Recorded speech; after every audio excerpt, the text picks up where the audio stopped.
You know what I thought was cool? The lady who had that, I guess the affirmation that she says every morning is live every day as if it were your last. Cat Williams said that. He's like, yo, if you can at the end of each day, before you go to bed, you're like, all right, this could be the last one.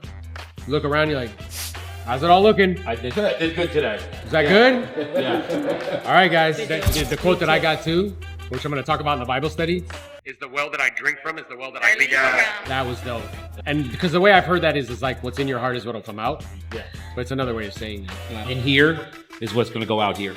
So if this is shit in here, Oh, yeah. Yeah. then this is what we're going to get. We all have people that we know that they call you, look at the phone, and you're like, we all have them. They're like, the negative Nellies. There's 99 great things out there, and then there's one bad thing that happens, and they focus on that one bad thing instead of the 99 other things that happen that are great. That leadership's really about like different levels of consciousness. To me is like a victim mentality. Why is this happening to me, right? It's thinking that like your success and your happiness is dependent on external things. By me is like, if it's to be, it's up to me. And instead of asking the question, why is this happening to me? It's, how is this happening for me? Which one of the guys talked about. Right. What he's talking about is the difference in consciousness. And then the third level of consciousness is through me. So it's this awareness that there's something that's bigger than you. That could be God, that could be love, that could be the quantum field, that could be something that wants to accomplish something through you, right? And in the book, it said that 95% of the population spends 98% of their time in to me. Yeah. If you look at the news, it's a perfect example of that. It's like, this bad thing is happening. It's happening to you. Here's the people responsible. You're right. They're wrong. Right? So our goal as leaders, for the most part, is to get as many people in our orbit from to me to by me. By me, which is like, I co-create with my environment. And if it's to be, it's up to me. Because the bridge that gets you from to me to by me is responsibility. I was just going to say that. It's at radical. the core, what you're saying is accepting and assuming complete 100% responsibility. Yeah, it's like extreme ownership, like Dr. King explained. Now, do you know what the bridge is from by me to through me? Surrender and letting go. And here's why it's so hard. Everybody at this table spent a lot of time with by me, which is personal responsibility and extreme ownership, which gives us control. Where you get so good at something, you can kind of do it at will. Well, in order to get to through me, two things need to happen. One is I need to have a belief or a faith in something that's bigger than me. And two, I have to be willing to surrender that control and let it go, which is incredibly fucking difficult. Incredibly difficult once you've kind of gained that. So I think for most people, our job as leaders for people in the organization is to get the majority of, as many as we can, from to me to by me, which is personal responsibility. That's the bridge. So often on coaching calls, I'll ask people if they present to me something that's not favorable. I'll say like, well, I'm curious, how is this happening for you? What is this preparing you for? What are you learning from this? So I was on a call with a woman who was like, there's a deal and it's like going sideways. We had to get brokers of all this stuff. I'm like, okay, well, let me ask you a question. She's like, yeah. I'm like, how did you contribute to it escalating? And she was like, no, it's the other agent. I'm like, okay, that's cool. You didn't answer my question. And my intention in saying this is like, I'm not trying to blame you. I think it's a good learning opportunity. Because if you want to have 15, 20 pendings at one time, you need to be emotionally intelligent. You need to be the calming force in a deal. You can't be getting worked up all the time. So I'll ask you again, how did you contribute to it escalating? Did you say something to the other agent? Did you send a snippy email? What did you do? She's like, well, now that you say that, yeah, I think I may have had a conversation with the agent, and I also I want everybody to be happy, so I overpromised it. So you create it by overpromising, and then people get pissed off. I'm like, yeah, well, good. Well, now that you're aware of it, you can do something about it. And I'm curious, where does the need to overpromise come from? What's underneath it? What are you afraid of? You're afraid people are going to be mad at me, and they don't like me. Yeah, that's what's underneath it. But do you see it? By asking that question, what I'm really trying to do is to change our consciousness. Right. It's to go from to me, victim, all these other people are assholes. Because I told her on the call, I'm like, look, if everybody's an asshole you interact with, one or two things are true. Either they're all assholes or you're the asshole. What's more probable? Legit. That they're the assholes. Is it more probable that like 10 people are assholes or you're the asshole? It's the common denominator in this whole thing. Yeah. It's not them. So, it's you. It's always us. By walking her through that, I'm doing a couple things. One is conflict resolution. But 2 is I'm also helping to change her level of awareness. So I forgot where I read this. There's 3 types of people in the world, and most of humans operate on the first, which is they don't know that they don't know. And when you don't know, you're kind of just meandering through life. You're working for Friday at 5 o'clock, spend most of the money that you just earned that week in the bars or wherever doing non-productive things. Sunday comes, you get the Sunday scaries, you go to work and do it all over again at a job you probably don't even like. Then there's people that know that they don't know. They know there's something bigger out there. They know that maybe what they're doing isn't what's necessarily their true calling, but they don't know what it is. So they start to question. And getting from the first to that part is the biggest bridge. And then when you get to that, then the third level is you know that you know, which is what it sounds like it's what we're talking about. What you made me just remember is Rick taught me something called inner trekking. And he said as a guide or as a coach, that's really what you're doing. It's like you're going on a trek together. And he said this has been happening for humans for as long as they've been around, which is the first thing is like, I don't know what I want. That's the first part of the inner trek. The second part is I know what I want and it's outside of me. The next one is I know what I want and it's outside of me and I got it. The next one is I know what I want, it's outside of me, I got it, and it still feels like something's missing. And then the next one is I know what I want and it's inside of me. And then I start to go inward, right? And that's the progression. That's the progression. So like, I know what I want and it's 100 deals. And then you do 100 deals and you're still anxious, worried, scared. I'm scared I'm going to lose all the money, scared I'm going to lose like the skills, scared it's going to all disappear. And then instead of continuing down the inner trekking path, you're like, you know what? Maybe I need to do more. That's the answer. I gotta go to 150 or 200 and then it'll go away. And then you do that and it still doesn't go away. So it's like, I know what I want. It's outside of me. I got it. And there still feels like there's something missing. Then it's like, hey, I actually know what I want and it's not outside of me. So let me start the inner trekking to find it where it actually is, which is really what we're talking about, isn't it? Which is because to accept oneself is to be like centered from within. It's work. This is like inner work is like work. It takes time because you have to be vulnerable and authentic, really more vulnerable to what you're going to discover. You may not like what you discover about yourself. It's at least that was true for me. For all the years that we've been working, we've been fucking peeling this onion for years and years and years. And now, only in the last, 3-4 months, have we got to the relational part. Like the perfect example of like the bamboo tree, where it's like you water it for 5 years and literally nothing fucking happens. Yeah. And that's not what happened with him. But like, Is that how the coaching calls felt? yeah, no, that's not what happened with him. But meaning, I was talking about the bamboo tree, not him. But like this idea that like you're watering and you're fertilizing and you're watering and you're fertilizing just to get a little sprout. What's nuts is within 90 days that turns into a 90-foot tree. Yeah. So the vast majority of all the growth that we seek, there's a saying that says it usually take longer than you think and cost more than what you thought. And that number seems to be like kind of in nature, 5 to 7. And I think that's how long it takes to get to 10,000 iteration. Not 10,000 hours, 10,000 iterations, right? Like attempts where you're just tinkering. And now I believe what's starting to happen for you is you're starting to be like the bamboo. Once the little sprout happens, now it's a rocket ship. Like really quick. People are like, God damn, like, you're an overnight sensation. Grab a calculator for me. I want you to type in like, fucking, whatever it is, 18 years. Yeah. Fucking, I don't even know how many posts, thousands of posts, 4,000 listing appointments, like 10,000 hours of prospecting. You know what I mean? It all goes back to mastery. Yeah. We live most of our time on the plateau. Exactly.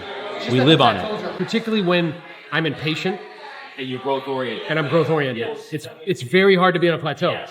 And the plateau might be for like a year. Yeah. It might be for 3 months. It might be for 5 years. Bro. But usually the reason why I'm on a plateau, often in my experience, is either there's a skill I need to learn, there's a limiting belief, right? So there's a skill I need to learn, or there's like some sort of limiting belief that's causing me to stay on the plateau. So in other words, like, I feel like I was on a plateau, and this isn't making about me, which brain thing. I was on a plateau. I was doing 150 deals, coaching like 30 people one-on-one, 60, 70 in groups. I did that for 2 years, but that was a long plateau. Yeah. And people might be like, yeah, you're crushing it, but it was a plateau. I'm doing the same shit all the time. Right. What was getting in the way of another level was new skills I had to learn, limiting belief, understanding leverage, understanding media. You see? Yeah. That's what causes you to stay on a plateau. Yes. And sometimes your plateau is sweet.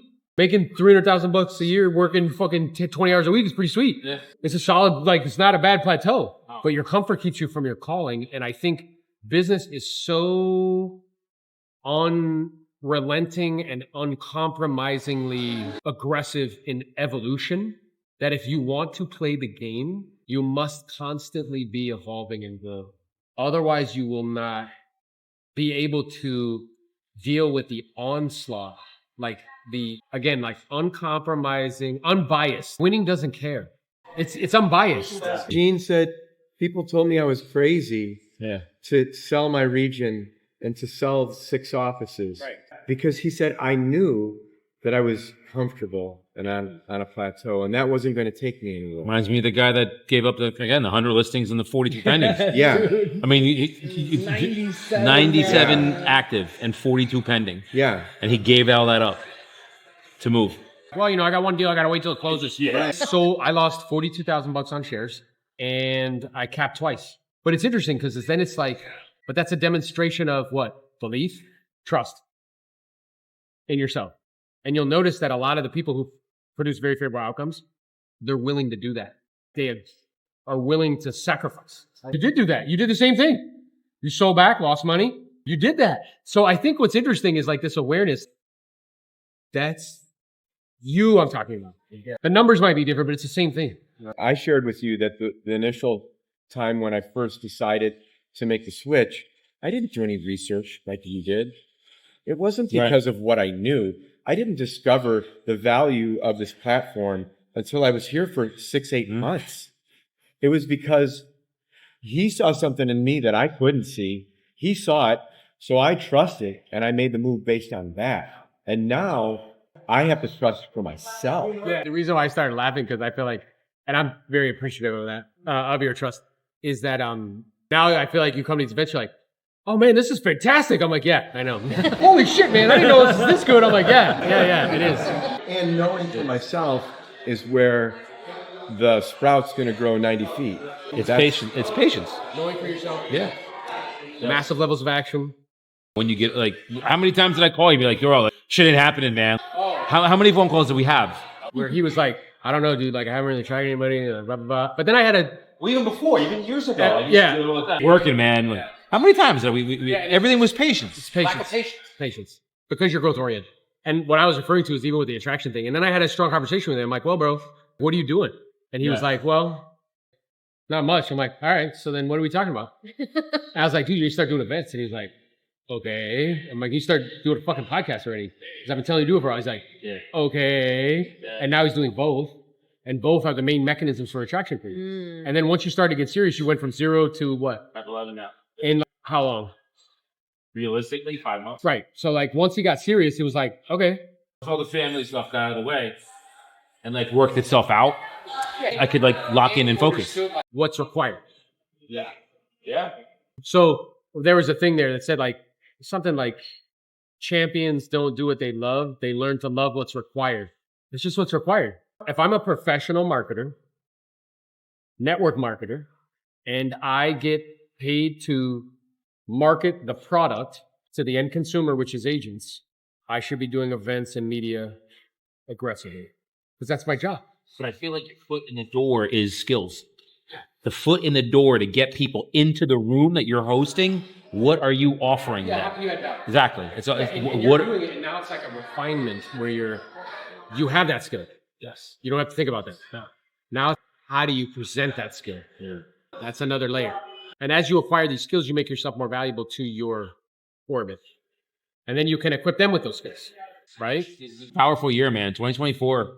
Within what, we had the gala. Now we have this is a powerful year for us. The Elite Builders. Are you kidding? And then we're going to DR. I was like for just like an hour. And then we have the XPCon in Miami. October. I don't know the exact dates. It's in October. And we'll do something. We'll rent a boat. Or we'll rent like an Airbnb. It'll be dope. to share this We'll one do with Chris, something. but go ahead. I'll grab it. You're gonna have more? Let's go. And then I wanna this try one. This one. Our job is to market that product to the consumer who are agents. The 7-level comp plan is how we get compensated, because we don't get a salary, we get compensated. Jason, when somebody actually texts off a yard sign, you're telling me that you have a number of automations that comes back to them in terms of like videos and things of that nature? Yeah, we're using a system called Call Action. And so basically when somebody will reach out to me off of the yard signs, we have like a text campaign that's going to automatically go out. We're going to send them information and pictures on the property. Also, if we have video marketing or any 3D tours, we're going to include that in the text campaign as well. That's awesome. So not only do they get an automatic, I'm imagining text response with information about the property, whether it be like an info sheet, pictures, if you have a video, that'll automatically go out as well. And what are you finding, I guess, prior to automating that, what was the process like for you? Well, before I had the whole call action set up, it's like most agents, you just have like your cell phone number on the yard sign. The only problem that we were running into with that is, somebody calls you off the yard sign, you don't really know where they're calling you from when you see the call come in. And so a lot of the times you would, end up missing the phone call and maybe not calling them back because, you get so many calls, you're not sure where this call came from. And there's times where, the agents won't call the missed calls back. And so, what we would do is have to, screen all the calls.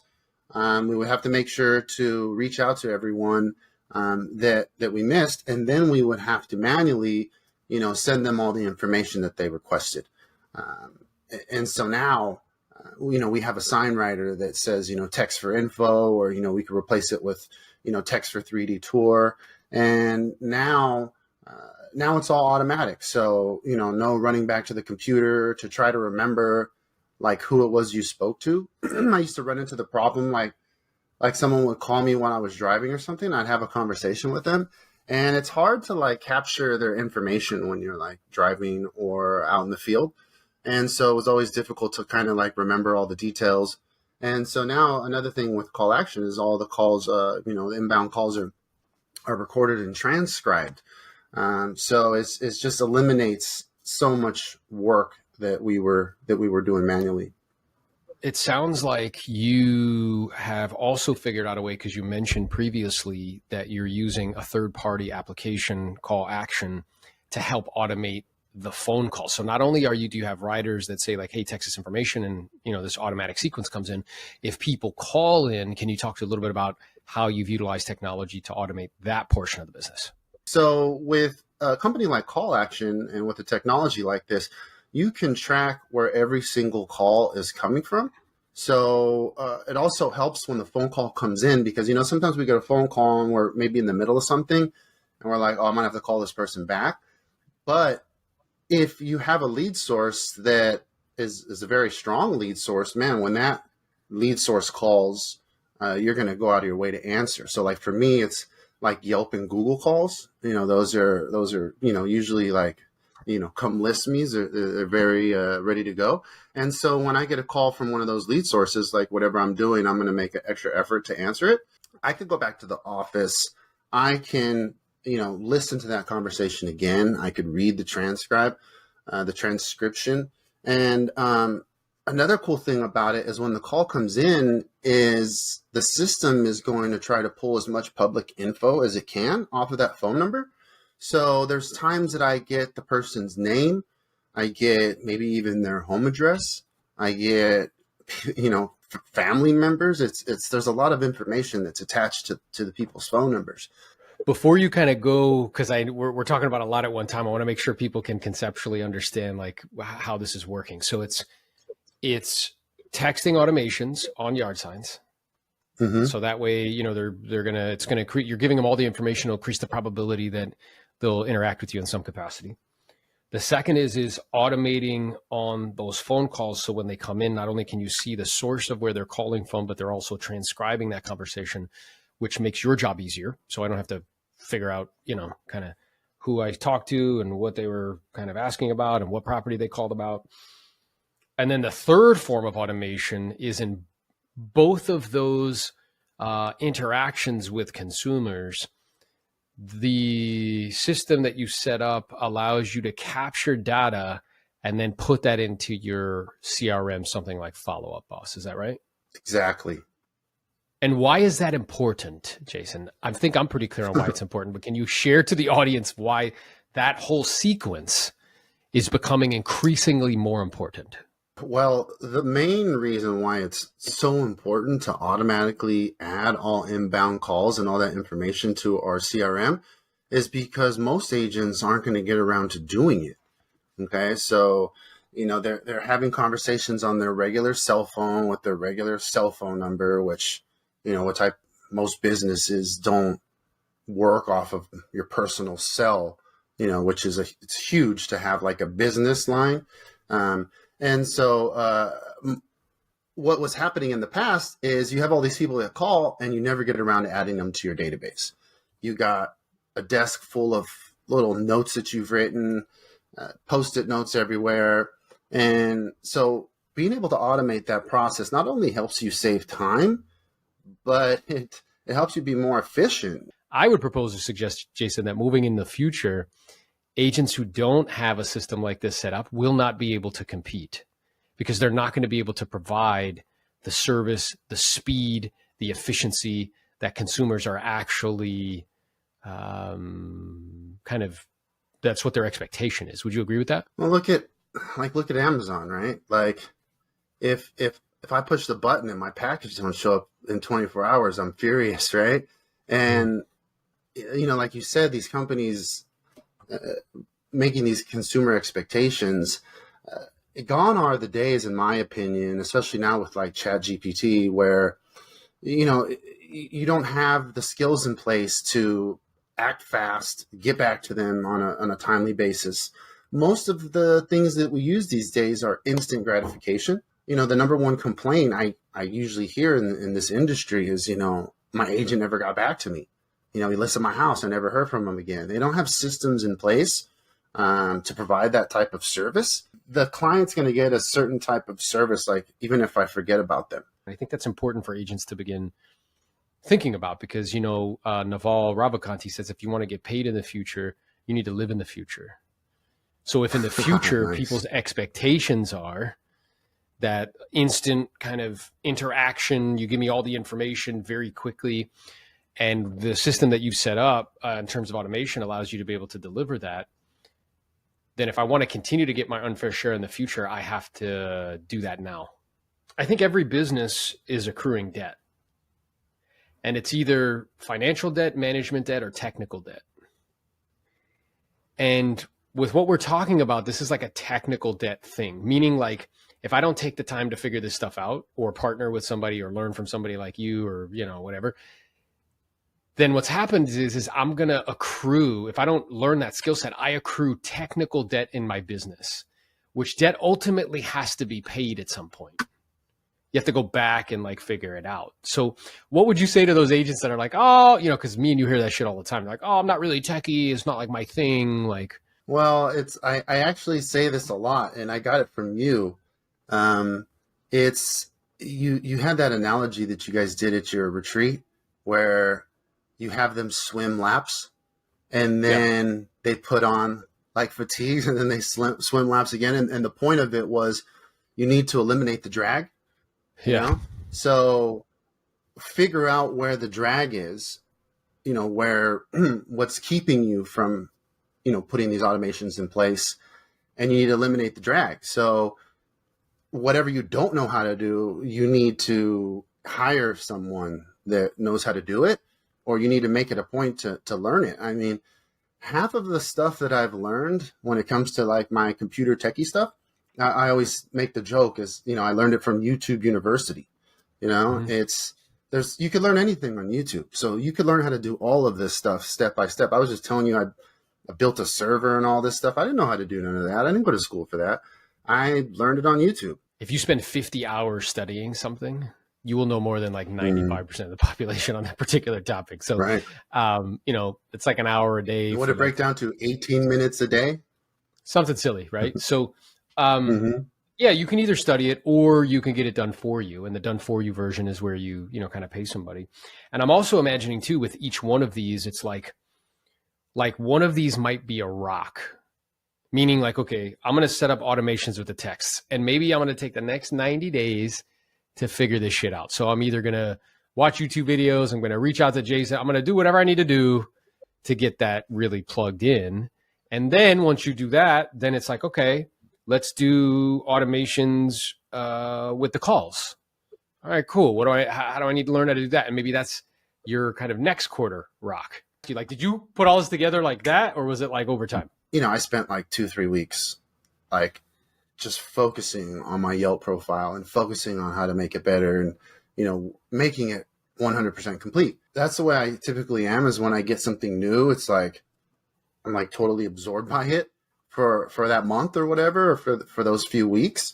So it's going to take a while. Yeah.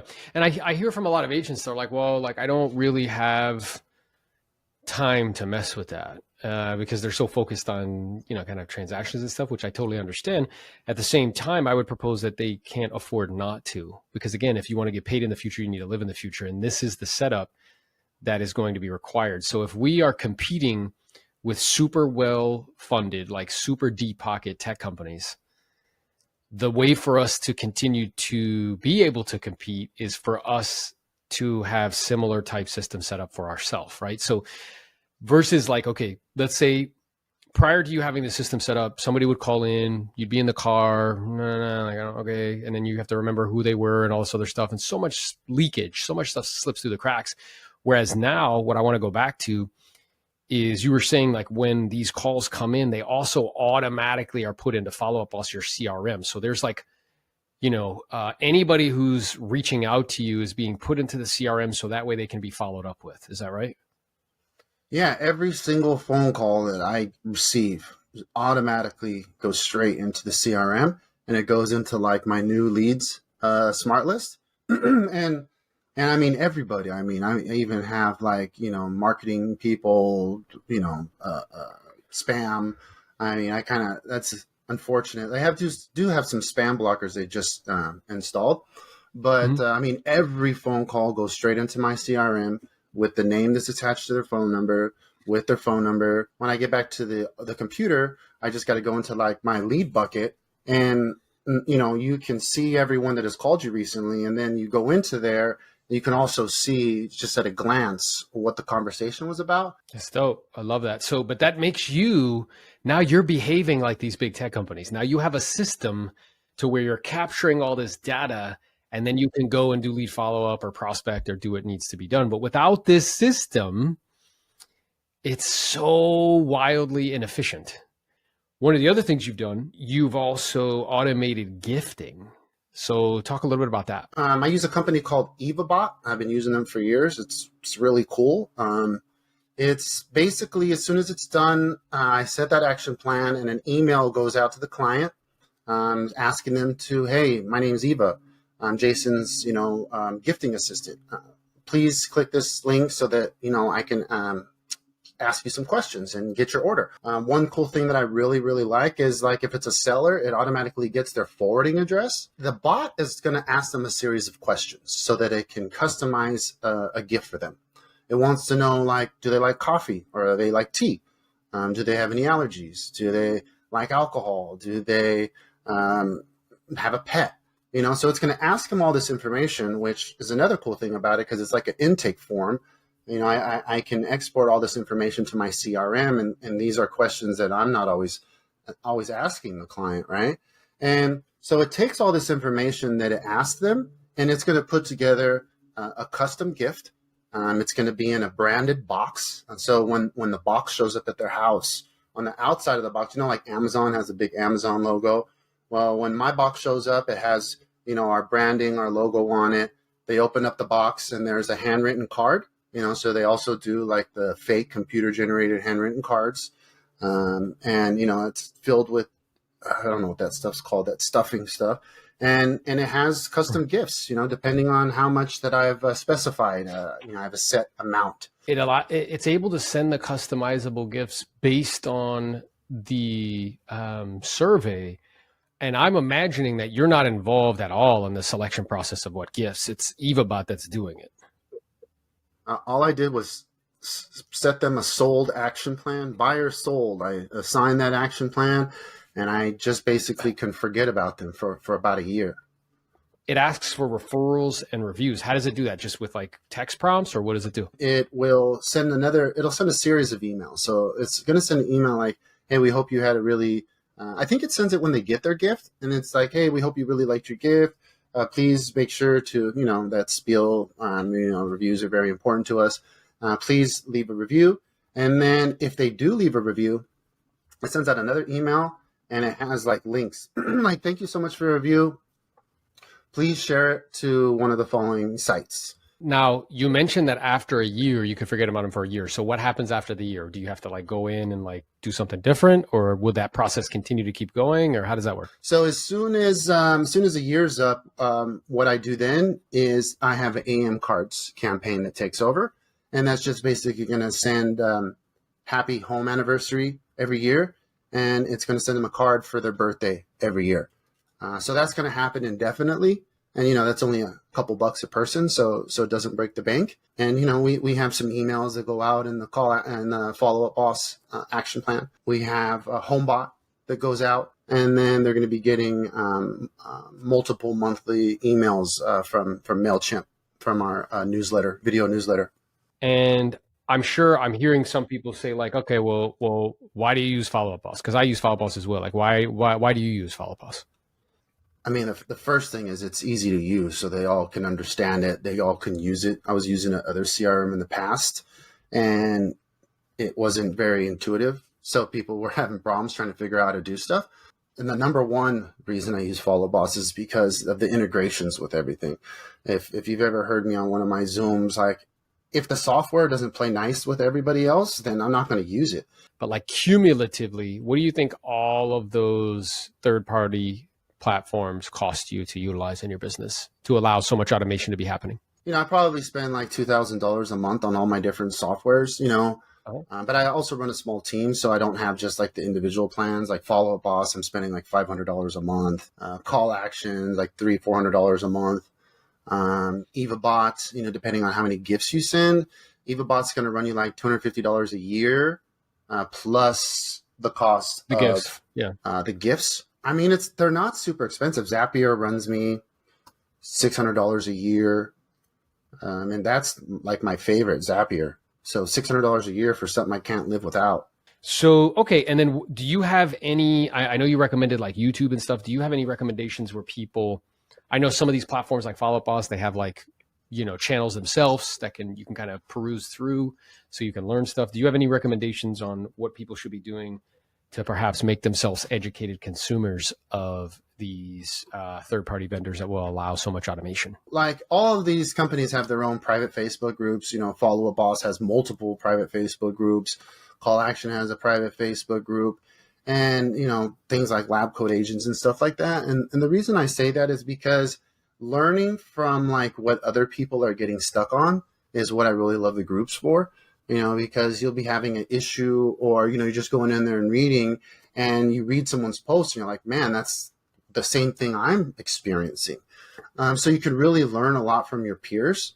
They have forums. It's like a forum, right? I think that's really good guidance, man, because I don't think most people would think about Facebook as like the place to go to get information. But to your point, there's like whole communities. I know Follow Up Boss has like 15,000 people in their community where you could just hop on there and ask any question you want. And like within seconds, somebody's going to respond to you and be like, oh yeah, this is how you do it, or go check this out. So I guess for you with automations and technology, like where do you see yourself, I don't know, 3 years from now? I know you started to integrate ChatGPT into, doing some write-ups and stuff like that. So where do you see kind of tech in your business moving forward? How's it going to help you? Well, the ultimate goal is to clone myself, right? And there's, it's getting closer and closer. There's apps like Synthesia where you could pay them like $1,000 and they will completely scan your face, your profile, everything. And then basically I could be doing a podcast like this, and it's not me. and it's just basically reading a script, or like it could be reading an output from ChatGPT. So everything you say, ChatGPT can supply a response that your custom AI bot could then speak.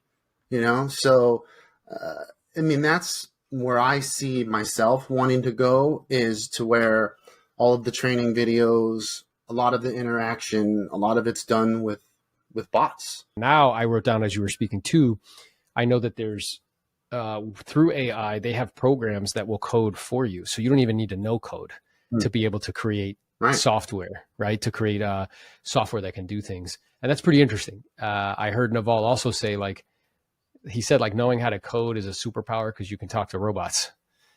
Where it's like, well, now you don't even need to know how to code because of the kind of AI, it'll do that for you. You can just like kind of drag and drop and it'll do it. So it's an exciting time, brother. And I'm just super appreciative to be partnered with you, via EXP, to have you on the team. You are a wealth of knowledge and information. I appreciate you taking the time to be with us here today. And if you guys who are watching, if you like this episode, be sure to stick around and watch the next one. I'm aware that in order to have a good relationship with others, you have to have a good relationship with yourself first. So there's some key components to this. One is an imaginary continuum. You are feeling anxious, like hurried, rushed, hands up to protect yourself from an attack, breathing shallow and quickly, like, are you being chased by a tiger? No. Are you under some sort of like serious, like could die? No. It's self-induced. Now on the other end of the continuum is you feeling hands loosely, like spotlight of awareness, firmly rooted in the present moment. It can go out into the world into one direction, to create, to produce, to love, and to enjoy. You are placing yourself somewhere on this imaginary continuum, whether it's conscious or unconscious. What's also true is something might happen that moves me towards the uptight end of the continuum. So what would be an example of something happening moving me towards the uptight end of the continuum? Yeah, deal falls apart. Girl on a horse. Girl on a, yeah. That's a different, yeah. What else could happen moves me to the uptight end of the continuum? Bad review. Bad review. Some people lose sleep over that shit, freak out over it. Yep. What else could move me to the uptight end? Somebody quits. Fight with a family. Fight with a family member. So all of these things can move us towards the uptight end of the continuum. Here's the interesting part. How long I choose to stay there is entirely up to me. And if I exacerbate it or make it worse. So how could I exacerbate it or make it worse? So something happens externally. So let's say you get a shitty review. So you go into the world of mind, and who do you typically meet in the world of mind? Gremlin. Your gremlin, right? And your gremlin is your gremlin based on his or her intention. His or her intention is to pull you out of direct experience, this present moment called now, pull you into the world of mind and to keep you there for as long as possible, because in doing so, you're missing out on your own life as it unfolding in front of you. Everything's going, you wake up in the morning, did your affirmations, you fucking ate a good breakfast, saw the sunrise, you're like, today's gonna be fucking fantastic. You wake up, check your email, fucking 1-star review. Then you start to go like this towards which end of the continuum? Shitty. And you start to tense up, freeze up, and as you're going, what's happening up here? You're up in the world of mind, and what's your gremlin telling you? It's telling me that everyone's gonna fucking see this. Okay. Yeah, I'm the worst agent in the world. No one will ever want to work with me. Yes, and watch me. I'll never make any more money in my life, and I'll end up broke alone. So look at what just happened. I went from, everything's cool, man, this is great. Something happens. I start to, unconsciously, without me being aware, I'm starting to move towards the uptight end of the continuum. I go into the world of mind, my grandma starts to say all this stuff to me, and before I know it, in a minute, in an instant, I am crunched up, and it all happens like that. Now, I was completely unaware that I had any input in this process, that I had any control over this process in some form or fashion. And keeping in mind that uptight is a literal term. Up means up in the world of mind. So there's 3 different realms of awareness. The first realm of awareness is our surroundings. So if we practice this, like, okay, what I want you guys to do right now is to become aware of light and shadows in the room. Have that be your focus. Good. Now what I want you to do is shift your awareness to the sound of the air conditioning. Notice how before you weren't even aware of it, now it's super loud. So what we're doing here is we're playing with our awareness. And we can shine it in 3 different areas. One was your physical, external, like your immediate environment. Things you can pick up with your sensory receptors, sight, sounds, things in your visual field. The second realm of awareness is what's going on internally. Breathing, sensations, feelings. So let's play with that for a second. Just go ahead and close your eyes for a moment. Drop your awareness inward. And like really check in, do like a body scan. Notice the path of your breath as it comes in, slides in front of that beautiful, pure, uncontaminated heart of hearts of yours in the center of your chest, fills up your belly, and slides right back behind your heart of hearts on the way out. Notice any tension you may feel in your body, if any at all, maybe in your face or your jaws or your forehead. And there's no struggling here, there's no straining, there's nothing for you to figure out, nothing for you to analyze, nothing for you to accomplish. All that's required is some effort.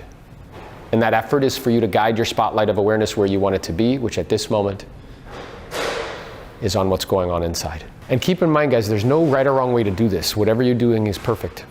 Now take that spotlight of awareness of yours, which again is firmly rooted in the present moment called now, which you have the ability to control and shine moment to moment, breath to breath. And at this moment, shift it from your body now to your face. Simply noticing any tension that may be present in your face, maybe in your jaws or in your forehead. Now you may notice as we're doing this, as we're playing with our spotlight of awareness, it may want to drift away and go someplace else. Maybe it's drifting away to noises that you're hearing. Maybe it drifts away up into the world of mind, thinking about something you have to do. It's perfectly okay. It's normal, it's natural, it's like rain and sunshine.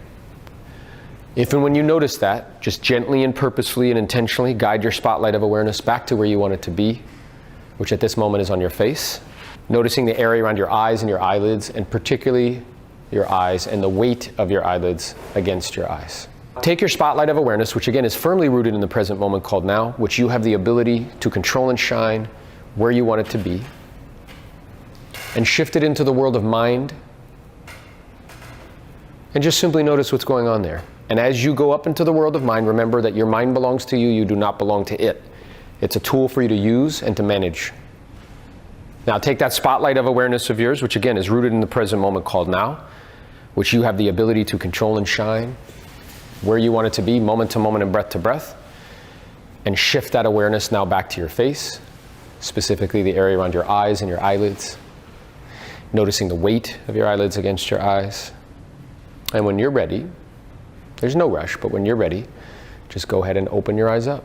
This ability to be able to intentionally and purposefully guide our spotlight of awareness where we want it to be is directly correlated with you being really connected with what's true for you, right? You being able to be centered and clear and to check in with yourself. I've also found it's exceptionally helpful with deploying EQ in communication with people. Because there's two components to this relationship game. One is the relationship that you have with yourself.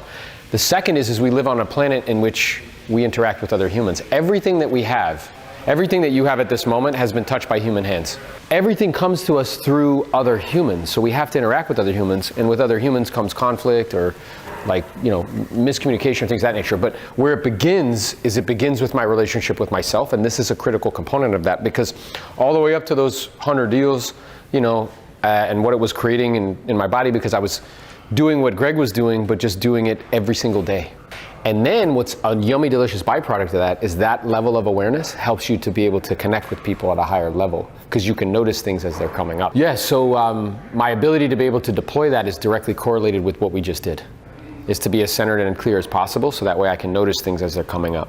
And then I can share what's true for me as it's coming up. So there's this really interesting misconception. So the misconception that we have is that things happen, and then I have my response or my reaction to those things that happened. And that's how 95% of the population lives their life, right? And so they're constantly doing what? Blaming others, external circumstances, blah, blah, blah, blah, blah, as though others are responsible for where they are in the imaginary continuum. Whose responsibility is where you are in the imaginary continuum? It's mine, bro. So what's actually true is that there's a step in between. Events occur, my response or my reaction, but there's a step in between. The step in between is my opinions or my judgment. So something takes place, I have an opinion or a judgment about what's happening, then I have a response or a reaction. Okay? So if this is accurate, so let's play this out. So something happens. Let's say you get a shitty review. What is, and I think, okay, I just respond or I react to that, but what's happening in this step? What's my opinion or my judgment? I'm never gonna get another thing, all this shit's gonna fuck up, blah, blah, blah. And then I have my response or my reaction. What's causing the pain is actually my opinion or my judgment. It's not, right, this is what's causing it. And what's interesting about that is, do you have control over that? Yeah, that's fascinating. But we have, as humans, we have the power, we have this unbelievable kind of divine power, which is to give things meaning. And that meaning can either be empowering or it can be disempowering, right? So in the Bible it says, "In life and death is in the tongue," so I can either build something up with words or I can tear it down with words. But they're saying the same thing. It's right here. It's my opinion or my judgment about what's taking place, not the actual event itself. So what if I told you, your beliefs don't make you a free thinker? The ability to change your beliefs based on new information is what makes you a free thinker. My ability to change my beliefs based on new information. Remember, a belief is just an opinion that you've developed loyalty to over time.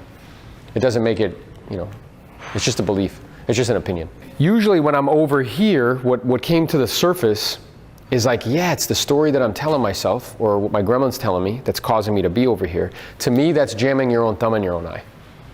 So let's say you came to me and you were like, "Hey, my eye hurts." Kirill says, "Hey, my eye hurts, man." I'm like, okay. I sit him on a couch and we can talk about why he jams his own thumb in his own eye. Like maybe he came from a long line of eye jabbers. Maybe he wanted to suck his thumb as a kid and somebody fucking spanked him, so he came up with a piss poor alternative, which was to jam it in his own eye. Like, that could be interesting, and it could be even insightful. Far less effective and efficient, though, if I can help you to simply notice that it's your fucking thumb that you're jamming in your own eye. Because when you begin to notice that it's your thumb that you're jamming in your own eye, the observer, the witness or the watcher, the one who learned how to walk and talk without any instruction, the one who has a body but doesn't answer to their body, the one who has a name, Kiro, but isn't like, the one who has a body but is not their body, the one who has answers to a name but is not their name, the one who has thoughts but is not the thoughts, the observer, right? So if I asked you to reflect on when you were 7, your body was completely different, but the awareness was there. So the observer, the one who's witnessing and watching this whole thing go down, when you showed that one that it's your own thumb that you're jamming in your own eye, a natural correction takes place. And that's what Rick calls the Zen theory of change, which is that I free myself, not by trying, right, to free myself. I don't get out of jail by bending the bars, gnashing my teeth, or blowing it up. I free myself by simply noticing how I am imprisoning myself in the very moment in which I'm doing it. So I had already been studying with Rick for 6 or 7 years. And he's like, hey, there's usually 5 ways, not always, the majority of the time, 5 ways that people jam their own thumb in their own eye. Here are the 5 ways, okay? Those people that relied heavily on Airbnb or VRBO being the 2 most popular, you're in trouble. Yeah, it is a bust for those of you that have no freaking idea what you're doing. I feel like the days of that are like coming to an end. No, not coming to an end. They came to an end. Okay. Fernando, I know you're the resident Airbnb short-term rental specialist, right? And you have something that almost nobody that I know does, which is direct access to real data, because not only do you manage a very large pool of short-term rentals for clients, you also personally own a meaningful amount of short-term rentals. So you can see what's actually happening in the market in real time, which is a huge competitive advantage, because you need an accurate assessment of reality in order to produce a good outcome. And you have that assessment. So people have been asking me all the time, like, what's going on in the short-term rental market? I'm like, yo, we got to get Fernando. So tell us what you're seeing in the data. Okay, so, I mean, there's a lot to unravel here, but I'm going to talk, just for sake of time, I'm going to talk specifically about regions, right? A lot of people, especially the people that recently got into the game, for me, recently meaning people that got into the Airbnb game within the last 2 years, have a not a true sense of what the short-term rental business is, because the last 2 years have been an anomaly. Those of you, and I'm going to reference this or compare it to the real estate market. The real estate market has been hot. You didn't need any skills to make money in the real estate market in the last couple of years. But today, skill is a necessity. In the short-term rental game, it's the same, right? In the last couple of years, you can put anything on Airbnb and you were going to be successful. It really didn't matter. Today, it matters. And what matters most is not only skill, but data. And data is, and every company will kill for data. Our company is the same, right? Those people that relied heavily on just one or two platforms, Airbnb or VRBO being the two most popular, you're in trouble. Because, and more importantly, if you didn't take the time to understand your market, you're in big trouble right now. You're losing money because Airbnb is no longer focused on the host. They're focused on the guest. So having that data and or that experience, right? We've been in this game for a long time. So having the experience to know what market or who to market to is extremely important today. So the couple things I'm hearing from you. Number one is that anybody who got into the game from 2020, like onward, they don't have an accurate assessment of reality as far as like what the short-term rental game is about, because anything they did worked. So people can confuse luck with skill.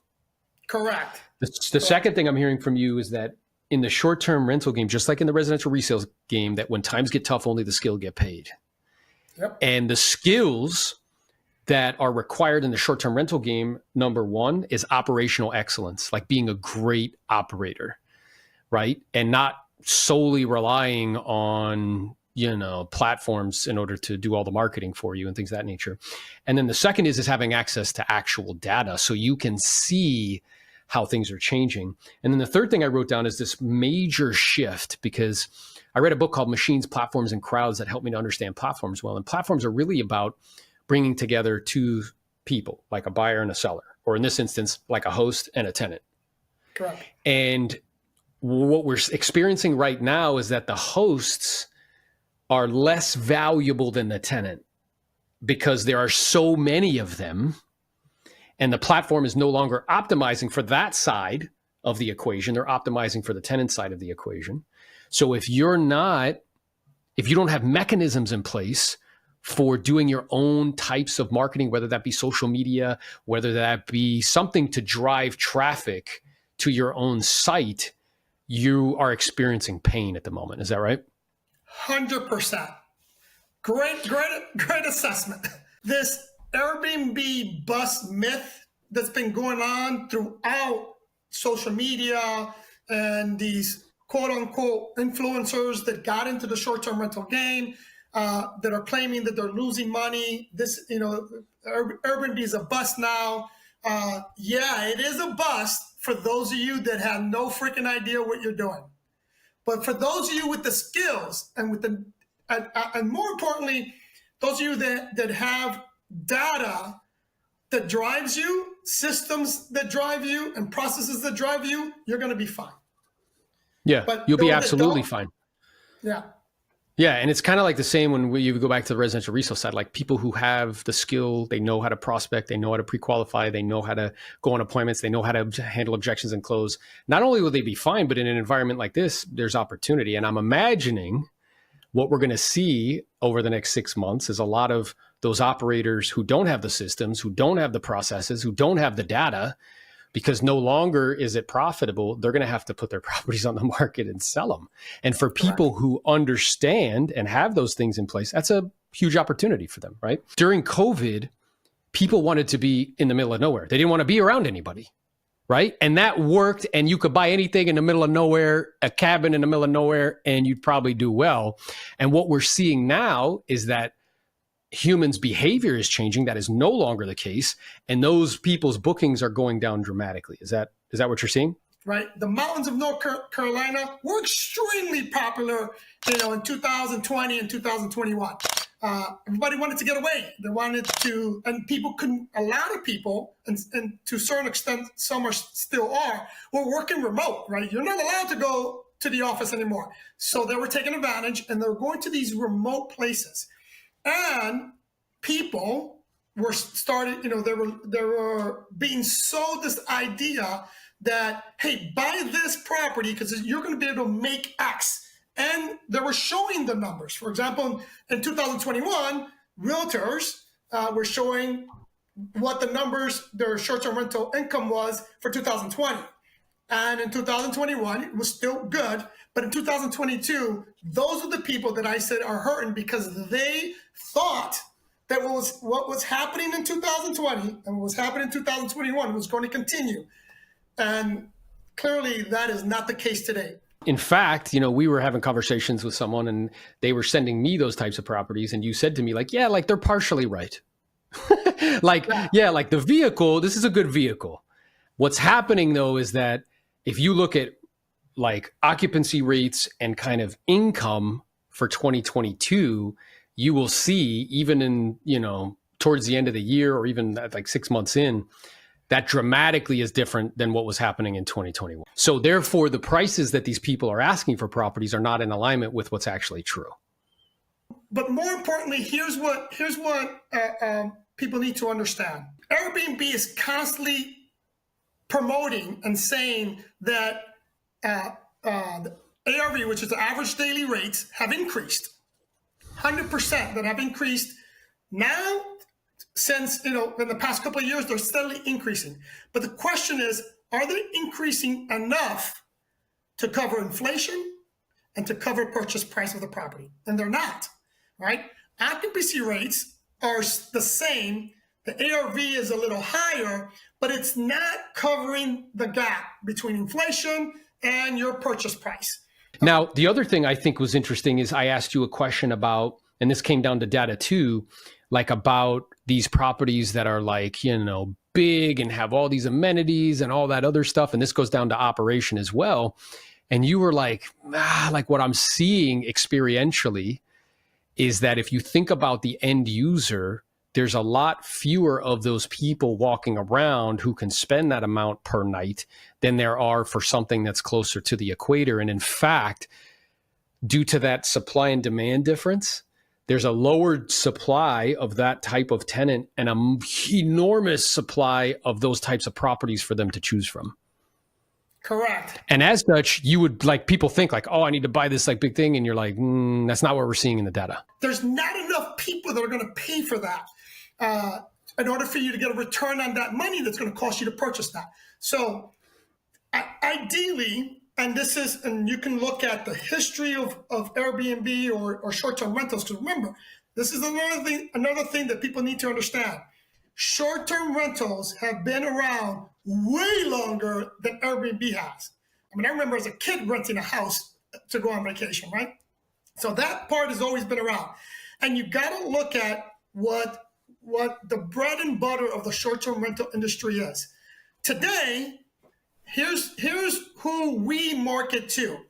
And again, it depends on where we're managing the property. Depends on, because we know our guests. We know who we're going to market to as our primary, and then there's the secondaries, what we refer to. So, for example, South Florida being South Florida, we market to vacationers, right? We market to families, but today it's smaller families. We don't have families with 5 or 6 kids anymore. We have families with 1 or 2 kids. So you need, at the biggest, it's a 3-bedroom, right? And then the other target for us, now that South Florida has become a financial hub, an attraction to business, we target to business travelers, right? A business traveler doesn't need a 4-bedroom house, but they could stay in a 2-bedroom house or even a 3-bedroom house if the price is right. But so when I'm looking to invest in a property, I'm looking for a 3-2 or a small 3-2 or a 2-2. That's what I'm looking for, right? I can still do a 2-1 or a multi-unit property that has studios and 1-bedrooms. What people do is they don't really think about this like a business. No. It's like they're thinking about this as like HGTV and, oh my God, I love this property and it's so nice and and maybe I can use it. And it's like, nah, man, like you're thinking wrong. You need to be thinking about this as a business. What is the most optimal and efficient way? And also cater to who is more likely than not going to be the user of it. If you could share, like, what are the differences in operations between 2020, 2021, and 2022? Like, what are the changes that you guys are seeing and or making for clients to ensure that they still are successful in this market? So there's a couple of things that we changed and aggressively doing. So a lot of people miss out on two big markets. One being corporate leasing, and then one being catering to the nomad community. The nomad community is a huge community, and they're loyalist. You know, they're the nomad community. If you get into their world, not only will they stay in your place for 3 or 4 months at a time, but they will recommend you and talk about you, because most of them are in this world, and they're going to pass your information on. So